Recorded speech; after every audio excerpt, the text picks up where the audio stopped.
Nagpaalala naman po ang Department of Health or DOH CHD1 sa publiko hinggil sa posibleng panganib ng pag-ehersisyo sa ilalim ng matinding init ng panahon, lalo na sa pagitan ng alas 10 ng umaga hanggang alas 4 ng hapon.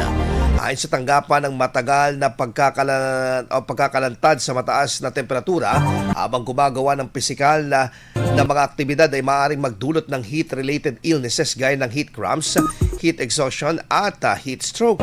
Pinapayo naman ng publiko na iwasan ang mabibigat na ehersisyo sa oras ng kasagsagan ng init at piliin ang mas malamig na oras ng araw para sa pag-ehersisyo.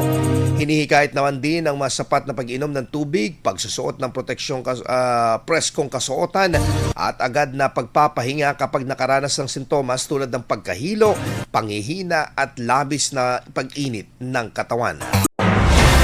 IFM News. IFM News. IFM News.